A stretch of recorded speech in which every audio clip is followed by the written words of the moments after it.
감사드리며 예수님의 이름으로 기도드리옵나이다. 아멘. 우리 말씀 베드로전서 3장 1절부터 7절 말씀을 함께 보겠습니다. 베드로전서 3장 1절부터 7절 말씀입니다. 신약 379면에 있습니다. 우리 함께 한 목소리로 말씀을 봉독합니다. 시작. 내 아내들아, 이와 같이 자기 남편에게 순종하라. 이는 혹 말씀을 순종하지 않는 자라도 말로 말미암지 않고 그 아내의 행실로 말미암아 구원을 받게 하려 함이니, 너희의 두려워하며 정결한 행실을 봄이라.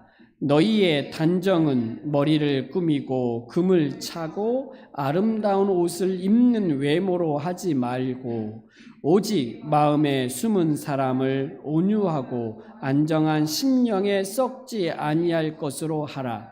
이는 하나님 앞에 값진 것이니라. 전에 하나님께 소망을 두었던 거룩한 부녀들도 이와 같이 자기 남편에게 순종함으로 자기를 단정하였나니, 사라가 아브라함을 주라 칭하여 순종한 것 같이 너희는 선을 행하고 아무 두려운 일에도 놀라지 아니하면 그의 딸이 될 것이니라. 남편들아, 이와 같이 지식을 따라 너희 아내와 동거하고 그를 더 연약한 그릇이요 또 생명의 은혜를 함께 이어받을 자로 알아 귀히 여기라. 이는 너희 기도가 막히지 아니하게 하려 함이라. 아멘. 우리가 베드로전서 말씀을 금요일마다 함께 살펴보고 있습니다. 우리는 이 베드로전서 말씀을 통해서 우리가 예수 그리스도로 말미암아 또 그분의 은혜로 말미암아 구원을 얻었다면 이제는 그 구원 얻은 자로서의 합당한 삶을 살아갈 것을 이야기하죠. 오늘 또 우리 그리스도인들에게 요구되어지는 바이지요. 예수 그리스도를 믿음으로 구원을 얻었다면 구원 얻은 자로서의 합당한 삶이 있는 거죠. 그의 존재, 신분에 맞는 삶이 요구되어지죠. 그 삶이 뭐냐면 거룩이다, 이렇게 얘기했어요. 거룩, 구별됨이죠. 하나님을 믿고 하나님을 섬기는 자로서의 구별됨이 있는 것이 거룩이에요. 세상 사람들, 하나님을 섬기지 않는 사람들과 똑같다면 그는 거룩이 아니죠. 달라져야 돼요. 말하는 것이 다르고 또 행동하는 것이 달라져야죠. 이 거룩은 드러나야 돼요. 경건한 척, 경건이라는 거, 거룩이라는 게 이렇게 어떤 외모에서뿐만 아니라 삶으로 그것이 드러나죠. 그것을, 이 거룩을 두 가지로 이야기했어요. 사랑과 순종. 하나님 말씀 앞에 순종하고 또 형제를 향하여 뜨겁게 사랑하는 거 있잖아요. 아마 이것은 믿음의 증거일 거예요. 그 믿음으로 말미암아 거듭난 자의 그 모습은 사랑과 순종으로 나타나기 때문에 그렇습니다. 아마 이 순종도 사랑의 한 일부분일 거예요. 그러니까 사랑하기 때문에 순종하는 거죠. 성경은 여러 그 본문에서 말씀에서 하나님을 사랑한다면 형제를 사랑하는 것이 마땅하다, 이렇게 이야기하죠. 또 예수님도 새 계명을 너희에게 주노니 너희가 서로 사랑하라. 내 몸같이 사랑하라. 이것이 너희에게 준 첫 계명이다. 새 계명이다. 이렇게도 말씀을 하시고, 또 요한 1서 4장 20절에 보면 누구든지 하나님을 사랑하노라 하고 그 형제를 미워하면 이는 거짓말하는 자니 보는 바 그 형제를 사랑하지 아니하는 자는 보지 못하는 바 하나님을 사랑할 수 없느니라. 우리가 이 계명을 주께 받았나니 하나님을 사랑하는 자는 또한 그 형제를 사랑할지니라. 아마 이 형제 사랑, 형제를 사랑한다는 것, 어떤 한 개인을 말할 수도 있어요. 그러나 교회예요. 그 형제들, 그 자매들 함께 모여 있는 교회를 사랑하는 거죠. 아마 이것이 이 모습으로 드러나죠. 그리고 그것은 순종으로 나타나죠. 그래서 이 고난 가운데 있는 그리스도인들에게 거룩한 삶을 요구하면서 순종을 요구하는데, 우리가 지난주에는 이 종들에게 권면하면서 주인들에게 순종하라 이렇게 요구를 했어요. 근데 주인이 선하고 좀 간용 있는 주인에게만 순종하지 말고 좀 까다로운, 좀 부당한 고난을 주는 주인에게도 똑같이 순종하라고 말하는 거죠. 아마 이 주인에게 순종하는 것, 나는 하나님께는 순종하는데 이런 까다로운 주인에게는 순종하지 않을 겁니다, 이렇게 이야기를 하는데, 여러분, 하나님을 섬긴다는 것은 일상의 삶 속에서 모든 것이 하나님의 주권 아래, 그분의 다스림 안에 있음을 믿기 때문에 우리는 하나님 앞에서 순종하듯이 질서 앞에 순종하는 거예요. 그래서 사랑할 만한 사람, 순종할 만한 사람에게만 순종하고 사랑하는 것이 아니라, 하나님께서 우리에게 어떤 질서를 허락하셨다면 그 질서 속에서 기본적으로 사랑하고 순종하는 모습으로 살아가는 것이 신자의 모습이라는 거예요. 그러면서 당하는 고난들, 이걸 참아라. 이것이 아름다운 거다, 이렇게 있어요. 아름다운 거. 그러니까 이 부당한 고난을 당하면서 이것을 하나님을 생각함으로 슬픔을 참으면 이것이 아름다운 거다. 이 아름다움을 이야기했죠. 아마 이런 순종하면서 살아가는 그 모습이 하나님 앞에 아름다운 거라는 거예요. 근데 순종하고 그 순종할 수 없는 고난 가운데 있는 사람에게 그 모습은 아마 고통일 수도 있고 슬픈 거예요. 그러니까 슬픔을 참으면 이는 아름다우나 이렇게 말하죠. 우리에게는 슬플 수 있어요. 그러나 이것이 신자의 합당한 모습임을 말해주고 있지요. 그러면서 다시 이제는 또 다른 이 순종의 대상을 이야기하는데, 오늘 3장 1절부터 아내에게 권면하면서 남편에게 순종할 것을 말해요. 아마 주인들에게 순종하라, 이 말은 일상의 그러니까 직장이나 이런 어떤 사회 속에서의 순종을 요구한다면, 아내들이 남편에게 순종하는 것은 아주 일상 속에서의 거룩을 드러내는 것이고, 그것은 순종하는 모습으로 그 거룩을 드러내는 모습일 거예요. 거창한 어떤 주를 위해서 하는 그 일의 순종만이 아니라, 우리는 가장 가까이에 있는 사람에게도 순종하면서 우리의 거룩을 드러내야 되죠. 근데 이 남편이요, 남편에게 순종하는데 이 1절에 그러잖아요. 아내들아, 이와 같이 자기 남편에게 순종하라. 자기 남편이에요. 남의 남편이 아니고, 자기 남편. 그러니까 이 말은 가장 가까이에서 함께 살아가는 사람이겠죠. 여러분, 부부는요, 가장 가까이 있는 사람이에요. 그러니까 가장 가까이 있는 사람에게 뭘 드러내야 돼요? 우리의 거룩을, 우리의 믿음을, 우리의 사랑을 드러내야 되죠. 그런데 남편에게는 순종하라, 이렇게 아내에게 말씀하고 있습니다. 근데 이 남편이요, 말씀에 순종하지 않는 자예요. 그러니까 말씀을 순종하지 않는 자라도, 그러니까 참 어떻게 보면 이 하나님도 잘 두려워하지 않고, 또 말씀도 듣지 않고, 하나님 없이 살아가는 남편일 거예요. 근데 그런 남편이라 할지라도, 원래는 이런 남편하고 결혼하면 안 되겠죠. 원래는 믿지 않는 사람하고 결혼하지 않는 것이 먼저겠죠.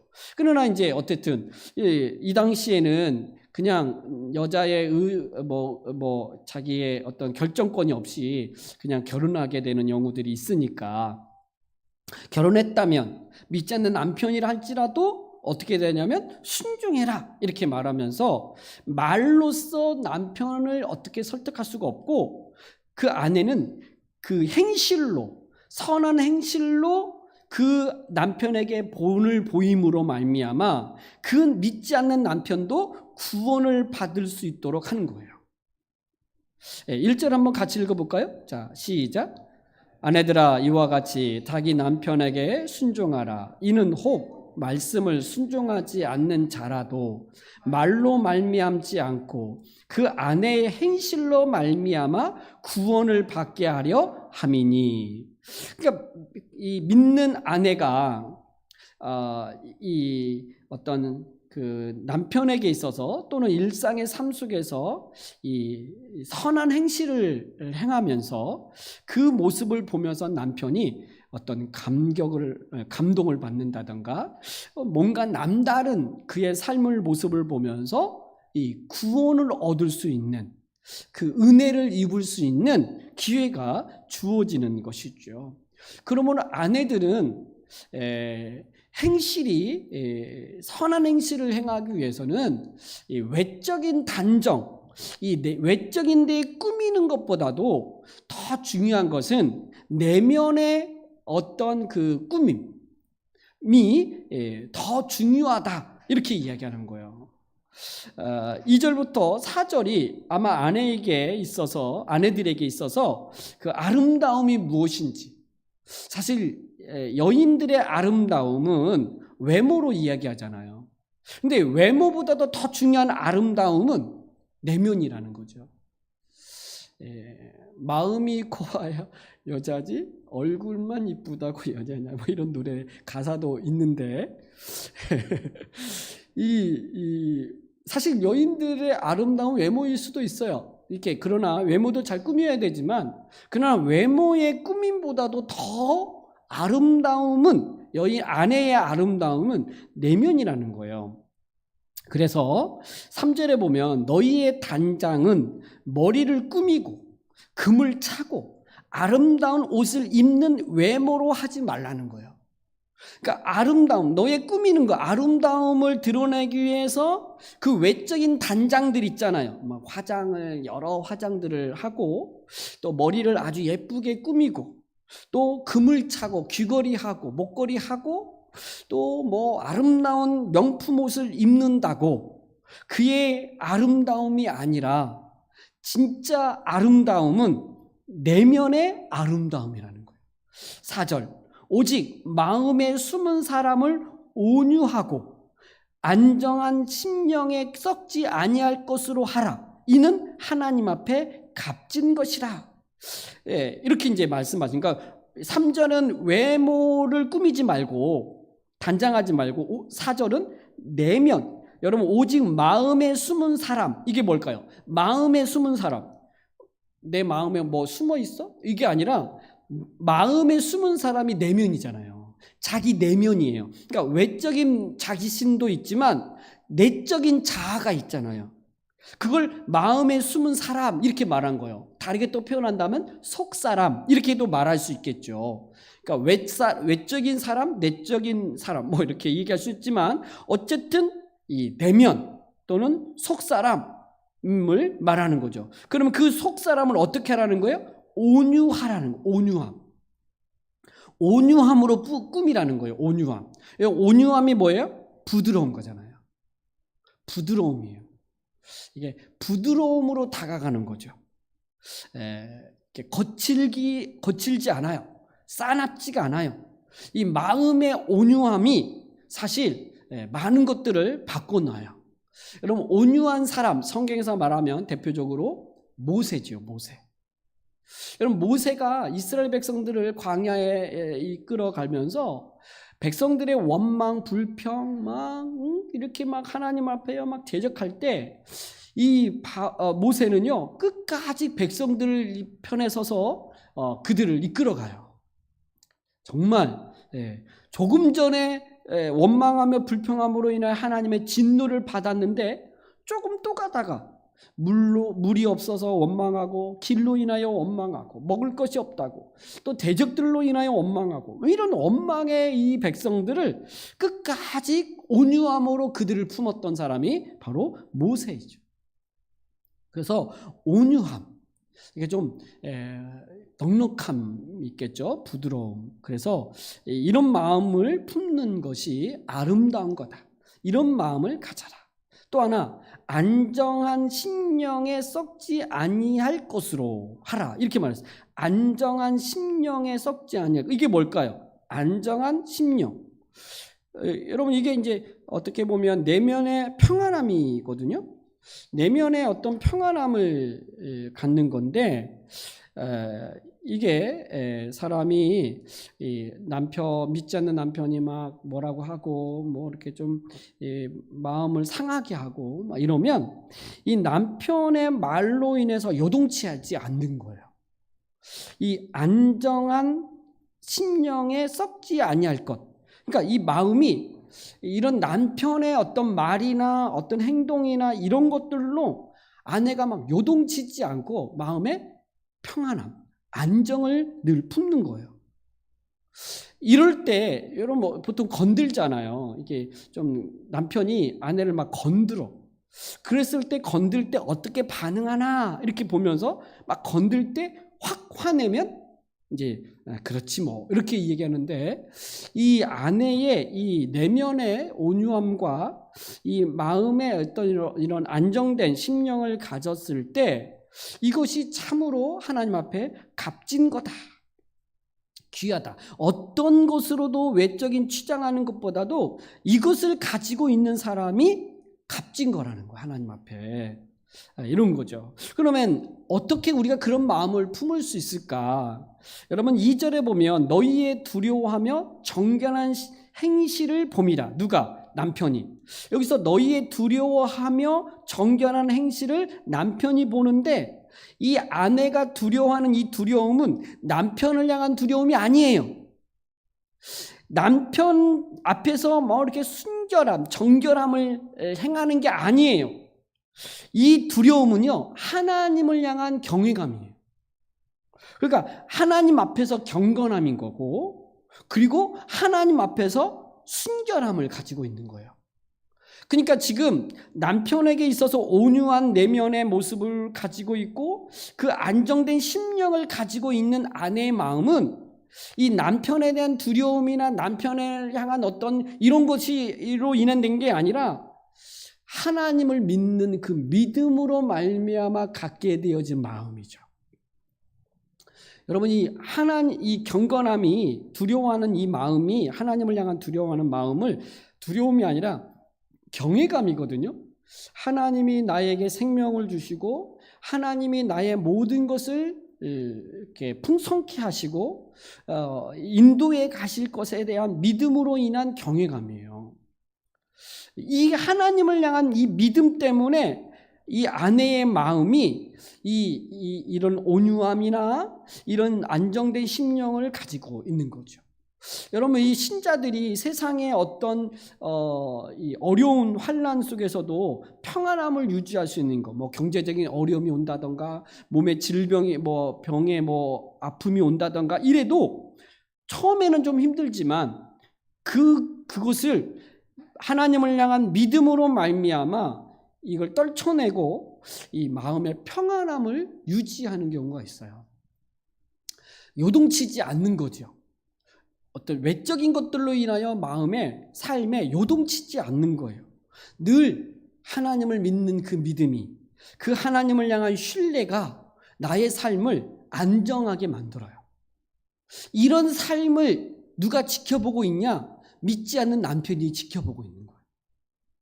아니, 이럴 때는 좀 화도 내야 되고, 이렇게 뭔가 막 죽겠다고 그러고 난리를 쳐야 되는데 이게 그렇지 않는 거예요, 삶이. 어디서부터 이런 것들이 오고, 그리고 내가 이렇게까지 구박을 하고 막 화나게 하는데도 불구하고 늘 순종하는 모습으로 살아가는 이 모습을 볼 때 남편이요, 그 아내의 모습을 보고요, 하나님을 알게 되고 하나님께 순종하며 구원에 이르게 된다는 거예요. 아마 이것은 아내에게만 주어지는 삶의 모습이 아닐 거예요. 오늘 이 시대를 살아가는 모든 그리스도인들에게 가져야 될 어떤 삶의 모습과 자세일 거예요. 오늘 우리 주변에 우리의 모습을 지켜보는 사람들이 많겠죠. 말로 그들을 설득하는 게 아니라, 말로 그들이 순종케 하는 게 아니라, 오히려 그 아내의 행실로 말미암아 그 남편이 구원을 받게 하려 합니다. 여러분, 행실로, 우리의 모습으로 우리 주변에 있는 사람들이 하나님을 알게 되고 믿음을 갖게 되고 구원을 받게 하는 이 일이 일어난다는 거예요. 지금도 마찬가지죠. 그래서 아내들이 이런 모습 가운데서 남편에게 순종하는 이것은 또 다른 거룩의 모습이에요. 또 다른 하나님을 믿는 자의 모습이 남편에게 순종함으로 그것이 드러나죠. 이것이 무슨 거룩인가 이렇게 말할 때 우리는 이것이 일상의 삶 속에서 가장 가까이 있는 사람에게 이렇게 순종하고 또 그에게 좋은 선한 행실을 가지고 행하는 것이 바로 거룩의 또 다른 모습이다, 이렇게 말해주고 있습니다. 이런 삶을 산 부녀자들이 있다는 거예요. 5절에 보니까 전에 하나님께 소망을 두었던 거룩한 부녀들도 이와 같이 자기 남편에게 순종함으로 자기를 단정하였다, 이렇게 말하죠. 전에, 그러니까 하나님께 소망을 둔 자, 하나님을 믿는 자, 그 하나님께서 모든 것들을 주관하시고 다스리시고 인도하실 것을 믿는 자, 그래서 그 하나님을 믿는 그 믿음으로 하나님을 의지하는 자들이 자기 남편에게 순종하는 이 모습이 바로 자기를 단정하는 거라는 거예요. 이게 거룩의 또 다른 모습이죠. 그 거룩한 부녀자들 중에 대표가 누구냐? 바로 사라다. 사라가 누굽니까? 아브라함의 아내이죠. 6절에 사라가 아브라함을 주라 칭하여 순종한 것 같이 너희도 선을 행하고 아무 두려운 일에도 놀라지 아니하면 그의 딸이 될 것이라. 여러분, 아브라함의 아내 사라가 자기 남편 아브라함에게 주로 칭하면서 순종했다는 거예요. 여기서 이 주라라고 칭했던 때가 어느 때냐면 창세기 18장에 보면 그 아브라함이 장막에 앉아 있다가 천사들이 세 사람이 지나가는 것을 보고 그들에게 극진히 대접을 하죠. 자기 영접해서. 그러자 그 사람들이 아브라함에게 하는 말이 내년 이맘때 내 아내 사라가 아들을 낳을 거다, 이렇게 말해요. 근데 이 말을 할 때 사라가 장막 뒤에서 이 말을 듣고 웃어요. 왜 웃었냐면 자기와 남편 아브라함이 너무 나이가 많이 들고 늙었기 때문에 이제는 아들을 낳을 수 없는 때라는 거예요. 그러면서 낳을 수 없는 그때에 이런 말을 들으니까 웃지요. 그러면서 내 주인이 늙어서, 이렇게 말해요. 그러니까 내 주인이, 자기 남편을 향하여 사라가 주인이라는 말을 써요. 주라는 말을 썼단 말이에요. 그러니까 그만큼 사라는 자기 남편에게 순종하면서 이렇게 주인으로 섬겼죠. 표현은 이제 주라는 말을 거기서 썼지만, 여러분 사라의 삶을 우리가 알잖아요. 애굽으로 내려갔을 때에 아브라함이 자기 아내 보고 누이라고 말해라 해가지고 애굽의 바로 왕이 아브라함의 아내 사라를 아내로 취하는 이런 어떤 어려움도 겪게 되어질 때 아브라함이 말하면 사라는 순종해요. 따질만 한데 어떻게 자기 아내를 누이라고 하면서 다른 남자에게 주려고 하냐고 막 따질 수 있는데, 사라는 아브라함이 요청한 대로 늘 순종하는 삶을 살았던 여인이 바로 아브라함이다. 오늘 이렇게 하라고 하는 건 아니겠죠. 여러분, 여기로 남편이 막 이렇게 하라고 한다고 이렇게 아브라함 하라고 해서 그렇게 하라는 말이 아니라 우리가 하나님을 믿기 때문에, 그 하나님께 소망을 두었기 때문에 우리의 삶 속에서 기본적으로 그 순종하고 그 선한 행실을 가지고 살아가는 그 삶을 살아야 된다라고 말하는 것이고, 이것이 바로 거룩의 모습이다, 이렇게 말하는 것이죠. 7절에 보면 이제 남편들에게 주는 권면이 있어요. 아내들은 남편에게 순종할 것을 이야기하고, 또 남편들은 이제 아내를 사랑해야죠. 사랑하는데 이렇게 권면을 합니다. 남편들아, 이와 같이 지식을 따라 너희 아내와 동거하고. 여러분, 이 지식을 따라라고 하는 거 있잖아요. 좀 알아야 된다는 거예요. 아내가 어떤 존재인지를 알고 함께 살아야 된다는 거죠. 이 당시에는 아내를 굉장히 이렇게 소모품식으로 여기기도 했기 때문에 그러기도 해요. 뭐 마음에 안 들면 그냥 이혼해버리고 다른 아내를 얻게 되고, 이런 일들이 뭐 일어났던 거니까 아내에 대한 소중함이 없었죠. 뭐 지금도 아내들이 이 남편으로 인하여서 이 억울하고 참 당한 아픔들이 많은 거죠, 역사적으로 보면. 그러나 어쨌든 남편들은 아내와 동거할 때 지식을 따라 아내와 동거하라. 이 지식은 아내가 누구인지를 좀 알고 살라는 거예요. 그러면 아내가 누구인지를 어떻게 알아야 되느냐? 그 다음이 이야기예요. 그를 더 연약한 그릇이요. 그러니까 아내는 더 연약한 그릇이라는 거예요. 그릇은 깨어지기 쉬운 게 그릇이죠. 사기 그릇, 녹그릇, 이런 것들이 있는데, 이게 아내가 깨어지기 쉬운 연약한 그릇이기 때문에 어떻게 하라는 거예요? 더 보호하고, 더 지켜주고, 더 소중하게 여겨라는 거죠.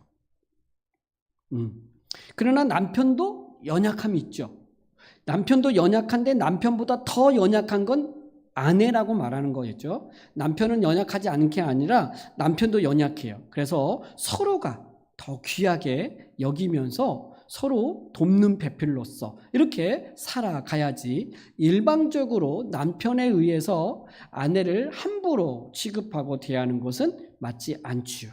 그래서 남편들은 특별히 그 당시에 함부로 여겼기 때문에 남편들에게 권면한 것이 더 연약한 것으로 알고 귀하게 여겨라, 이렇게 말하죠. 두 번째는 아내를 어떻게 알아야 되냐면 생명의 은혜를 함께 이어받을 자로 알고 귀히 여겨라. 그러니까 여기서 알고 귀히 여겨라, 이 말이 앞에 있는 걸 다 받는 거예요. 그러니까 지식을 따라 너희 아내와 동거하되, 이 지식은 알아야 되는 거니까 뭘 알아야 되냐면 귀하게 여겨야 돼요, 아내를. 그래서 어떻게 알고 귀하게 여겨야 되느냐? 더 연약한 그릇으로 알고 귀히 여겨라, 이렇게 받는 거고, 또 두 번째는 생명의 은혜를 함께 이어받을 자로 알고 귀하게 여겨라. 그러면 생명의 은혜를 함께 이어받을 자, 이게 뭐냐?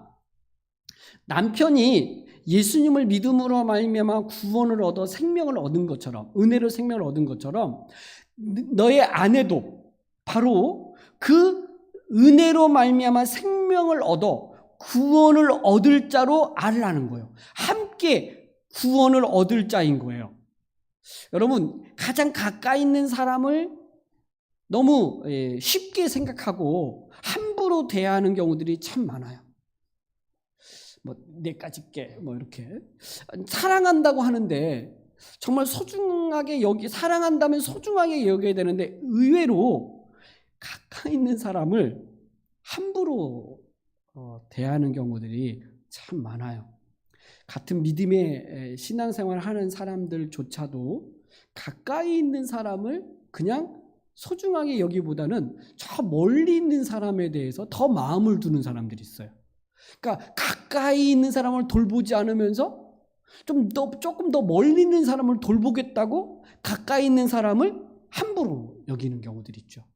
그러니까 지금 아내를 귀하게 여겨야 되고, 그는 누구냐면 함께 생명의 은혜를 이어받을 자예요. 구원을 얻을 자라고요. 같이 그리스도 안에서 한 몸 된 자이고 함께 천국 하나님의 나라에 들어갈 자예요. 그러니까 귀하게 여겨야 된다라고도 된다라고 말하고 있는 거죠. 여러분, 이렇게 아내를 귀하게 여기지 않고 함부로 여길 때 어떤 일이 일어나냐면 7절 마지막 절에 보면 이는 너희 기도가 막히지 아니하게 하려 합니다. 이렇게 말했어요. 여러분, 가까이 있는 사람하고 관계가 깨어지면요, 기도가 막히는 거예요. 기도가 안 되는 거예요.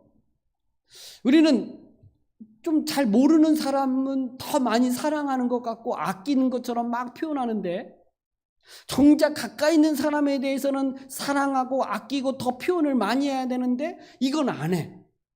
그리고 멀리 있는 그런 사람들에 대해서 되게 관심이 있고 막 친절하고 뭔가 막 이렇게 하는데, 정말 가까이 있는 사람들은 돌보지 않으면 어떤 일이 일어나냐면 너희 기도가 막혀서 기도가 안 된다는 거예요.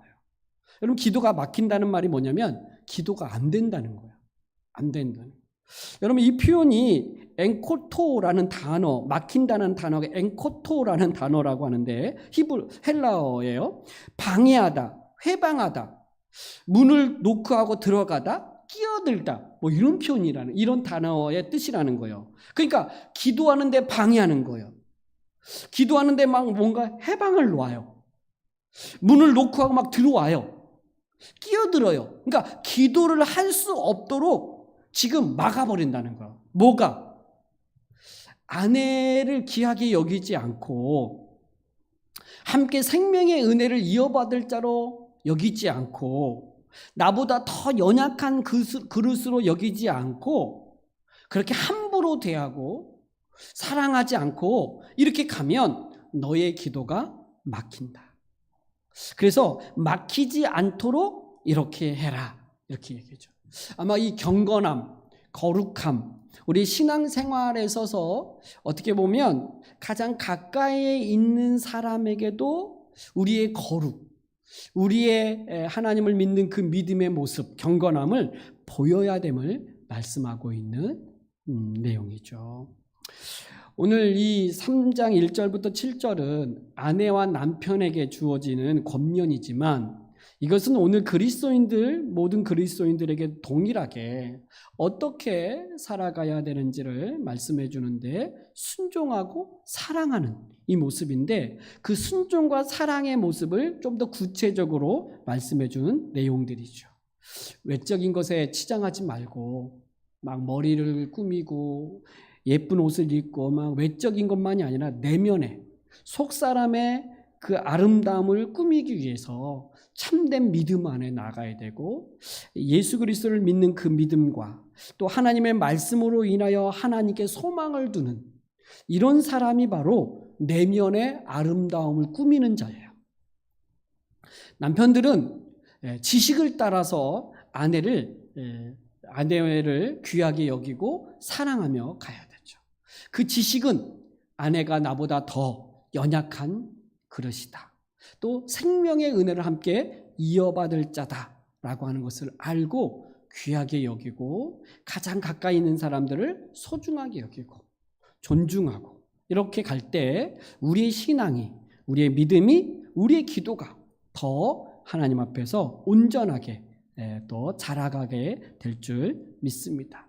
오늘 이 밤에도 이 말씀을 붙들고 내 삶 속에서 이 말씀을 더 붙들고 순종함으로 인하여서 하나님 앞에서 더 온전한 모습으로 살아가는 은혜가 있기를 주님의 이름으로 축복합니다. 하나님 감사합니다. 오늘 또 우리가 그리스도 안에서 하나님을 찬양하며 예배하며 주의 말씀을 들었습니다. 주님, 예수 그리스도 안에서 우리가 온전케 되어지고 거룩하게 되어졌는데 이 거룩함이 또 주를 믿는 그 믿음으로 말미암아 우리의 일상의 삶 속에서 어떻게 우리의 모습을 드러내야 될지를 말씀하시는데, 바로 순종하고 사랑하는 모습으로 우리가 살아가도록 요구할 때 하나님, 이것이 우리의 믿음의 증거임을 알고 순종하고 더 소중하게 여기며 사랑하는 삶을 살아가는 우리 모두가 되게 하여 주시옵소서. 감사드리며 예수님의 이름으로 기도드리옵나이다. 아멘. 우리 예수